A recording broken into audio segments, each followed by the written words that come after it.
আকাশবাণী কলকাতা। খবর পড়ছি সুস্মিতা সেন।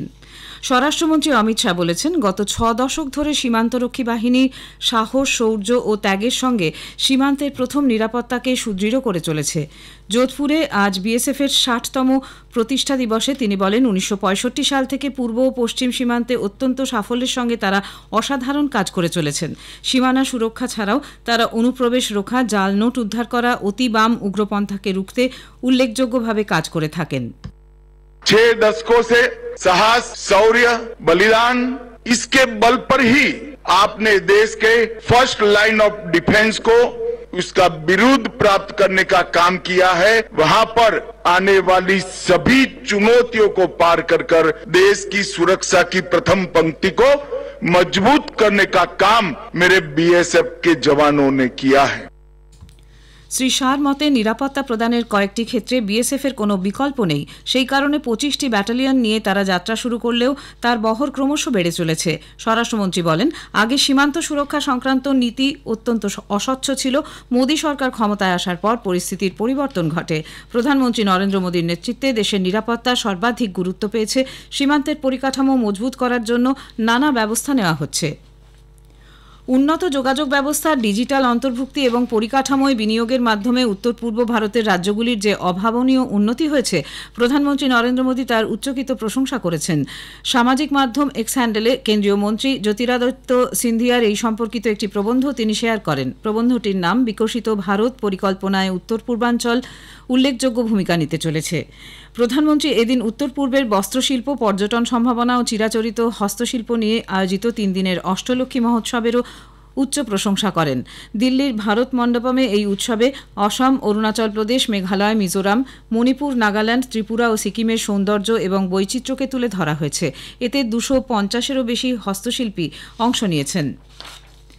প্রথম দিন বয়কটের পর আজ মহারাষ্ট্রের বিরোধী জোট এমভিএ বিধায়করা দ্বিতীয় দিনে সভায় যোগ দিয়ে শপথ নেন। শপথ বাক্য পাঠ করেছেন মহারাষ্ট্র প্রদেশ কংগ্রেস সভাপতি নানা পটোল, শিবসেনা নেতা আদিত্য ঠাকরে প্রমুখ। শপথ বাক্য পাঠ করান প্রোটেম স্পিকার কালিদাস কোলামকার। এদিন বিজেপি নেতা রাহুল নার্ভেকার অধ্যক্ষ পদে মনোনয়নপত্র জমা দিয়েছেন।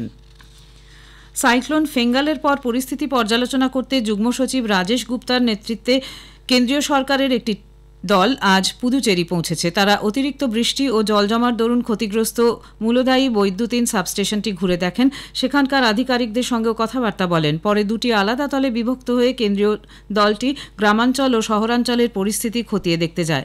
সন্ধ্যায় তাদের উপরাজ্যপাল কে কৈলাসনাথন ও মুখ্যমন্ত্রী এন রঙ্গস্বামীর সঙ্গে বৈঠকে বসার কথা। বিদেশমন্ত্রী এস জয়শঙ্কর ভারতের অর্থনৈতিক ও কৌশলগত বিষয়গুলি তুলে ধরে মানামা সংলাপে পশ্চিম এশিয়ার জন্য দেশের বিস্তারিত পরিকল্পনা পেশ করেছেন। মানামা অধিবেশনের শেষ পর্বে তাঁর ভাষণে ড জয়শঙ্কর জানান, ইরান, ইরাক সহ গালফ কোঅপারেশন কাউন্সিল জিসিসি-ভুক্ত দেশগুলির সঙ্গে ভারতের বার্ষিক বাণিজ্যের পরিমাণ ১৭,০০০ থেকে ১৮,০০০ কোটি ডলার। এছাড়া ভূমধ্যসাগরীয় দেশগুলির সঙ্গে ভারত প্রতি বছর ৮,০০০ থেকে ৯,০০০ কোটি ডলারের বাণিজ্য করে থাকে।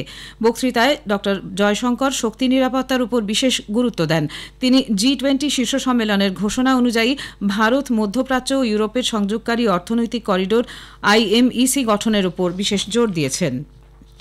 সিরিয়ায় বিদ্রোহীরা সপ্তাহব্যাপী ঝোড়ো আক্রমণ চালানোর পর আজ রাজধানী দামাস্কাসের দখল নিয়েছে বলে দাবি করেছে। তবে তাদের সরকারি সেনার কোনো প্রতিরোধের মুখে পড়তে হয়নি।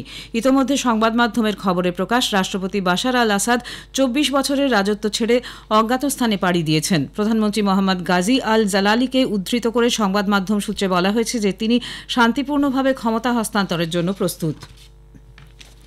উত্তর ২৪ পরগনার বসিরহাট মহকুমা শরৎনগর থানায় ভারত বাংলাদেশ সীমান্ত লাগোয়া তরালি গ্রামে লুকিয়ে বাংলাদেশে যাওয়ার সময় সীমান্ত নিরাপত্তা বাহিনী বিএসএফ এর হাতে ধরা পড়ে বাংলাদেশের ৩ নাগরিক জাহানারা খাতুন, রফিকুল ইসলাম ও রাজু মোল্লা নামের ৩ জন বাংলাদেশের যশোর, রাজশাহী ও খুলনার বাসিন্দা। ভারতের বিভিন্ন রাজ্যে এরা কাজ করে বলে খবর। আজ তাদের বসিরহাট মহকুমা আদালতে তোলা হলে ১৪ দিনের জেল হেফাজত হয়। কসবার কাউন্সিলর সুশান্ত ঘোষকে খুনের চেষ্টায় কিছুদিন আগে বিহারের বৈশালী থেকে লক্ষণ শর্মা ওরফে ছোটুকে পুলিশ গ্রেপ্তার করেছিল। গতরাতে তাকে সঙ্গে নিয়ে গোয়েন্দা পুলিশ কসবার বোসপুকুর রোডে একটি ফাঁকা জমির মাটির তলা থেকে একটি 9mm পিস্তল, 2টি ম্যাগাজিন ও 12 রাউন্ড গুলি উদ্ধার করে।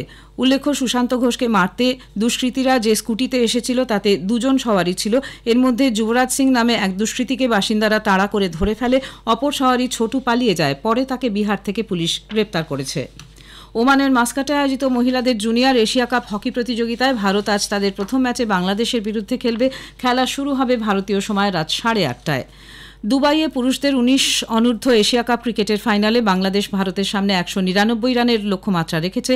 টসে জিতে ভারত বিপক্ষকে ব্যাট করতে পাঠালে তারা 49 ওভার 1 বলে 198 রানে সবকটি উইকেট হারায়। হার্দিক রাজ 2টি গুরুত্বপূর্ণ উইকেট তুলে নিতে সক্ষম হন।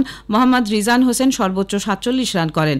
এ পর্যন্ত পাওয়া খবর অনুযায়ী ভারত ব্যাট করতে নেমে 31 ওভারে 7 উইকেটে 114 রান তুলতে পেরেছে। খবর এখনকার মতো এ পর্যন্ত।